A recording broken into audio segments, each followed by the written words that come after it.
నమస్తే, welcome to whistle. ప్రముఖ రాజకీయ విశ్లేషకుడు, సాగునీటి సంఘ నిపుణులు తుంగా లక్ష్మీనారాయణ గారి ఎడిట్ పేజ్ నుంచి ఈ వీడియో లాగ్ చూడండి. మనస్మృతిని ఆచరించాలని వాదించేవారే నేడు మహిళా సాధికారిత కోసం అత్యున్నత చట్టసభల్లో న్యాయవాదులుగా నిలబడ్డారు. శభాష్ అనాలని ఉంది. కానీ సమస్య మూలాల్లోకి వెళితే రేఖామాత్రంగా అనుమానాలను రేకెత్తిస్తోంది. చట్టసభల్లో మహిళలకు 33% రిజర్వేషన్స్ కల్పించే బిల్లును 2023లోనే పార్లమెంట్ ఏకగ్రీవంగా ఆమోదించింది. దానికి రాష్ట్రపతి ఆమోదముద్ర కూడా పడింది. కానీ మోదీ ప్రభుత్వం ఆ చట్టాన్ని గజెట్లో ప్రకటించి అమలు చేయకుండా 3 ఏళ్ల పాటు ఇనుప బీరువాలో దాచిపెట్టింది. తాజాగా మహిళా రిజర్వేషన్ చట్టం అమలును లోక్సభ నియోజకవర్గాల పునర్వ్యవస్థీకరణతో ముడిపెట్టి రాజ్యాంగ సవరణకు విఫల ప్రయత్నం చేసి ఘోర పరాభవం చెందిన కొన్ని గంటల్లోనే మహిళా రిజర్వేషన్ చట్టానికి సంబంధించిన గెజిట్ నోటిఫికేషన్ను జారీ చేసింది. ఇది మోదీ ప్రభుత్వానికే చెల్లింది. మహిళల హక్కుల పట్ల చిత్తశుద్ధికి ఇదొక ప్రబల నిదర్శనంగా పరిగణించవచ్చునేమో. లోక్సభ నియోజకవర్గాల పునర్వ్యవస్థీకరణ ప్రక్రియలో భాగంగా లోక్సభ సీట్ల సంఖ్యను 543 నుంచి 850కి పెంచాలనే ఎజెండా వెనుక రాజ్యాంగ మౌలిక స్వరూపాన్ని మార్చే కుట్ర దాగి ఉందనే బలమైన అనుమానాలు కూడా ఉన్నాయి.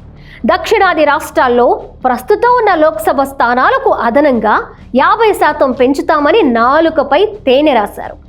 అదే దామాషాలు దేశంలోని అన్ని రాష్ట్రాలు మరియు కేంద్రపాలిత ప్రాంతాలకు 50% స్థానాలు పెంచితే 815కు సంఖ్యను పెంచితే సరిపోతుంది. మరి 850కి ఎందుకు పెంచాలనుకుంటున్నారో? 2011 జనాభా లెక్కలు, అటుపై 2026 జనాభా లెక్కలంటూ చేసిన ప్రస్తావన, త్రిసభ్య కమిటీ ఏర్పాటు లోగుట్టేంటో?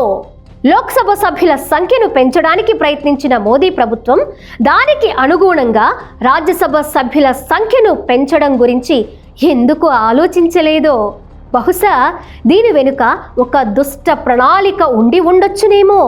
జనాభా లెక్కలను పనిముట్టుగా వాడుకుని తమకు గట్టి పట్టున్న రాష్ట్రాల్లో 50% కంటే మించి లోక్సభ సభ్యుల సంఖ్యను పెంచుకుని వచ్చే లోక్సభ ఎన్నికల్లో తిరిగి అధికారాన్ని నిలబెట్టుకుని ఉభయ సభలు కలిపి 3/2 వంతుల ఆధిక్యాన్ని సంపాదించుకుంటే రాజ్యాంగ మౌలిక స్వరూపాన్నే మార్చేయొచ్చన్న దురాలోచన ఉండి ఉండొచ్చునేమో.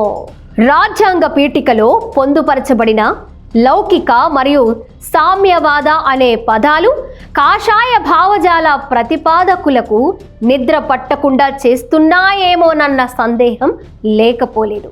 భారతదేశం వైవిధ్యానికి నిలయం. ప్రజాస్వామ్యం, మత సామరస్యత, సమాఖ్య వ్యవస్థపైనే ఆధారపడి దేశ ఐక్యత, సమైక్యత, సార్వభౌమత్వం పరిరక్షించబడతాయి.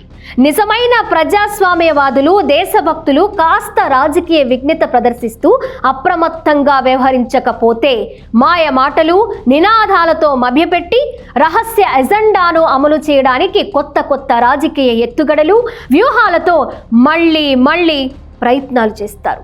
ప్రజలను ప్రలోభపెట్టి తమ వైపు మళ్లించుకునే ప్రయత్నం చేస్తూనే ఉంటారు.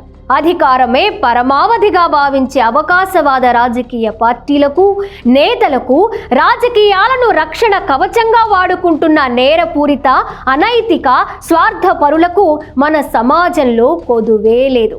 ప్రజల చైతన్యం, సమిష్టి బలం మాత్రమే దేశానికి నిజమైన రక్షణ కవచంగా పనిచేస్తాయి.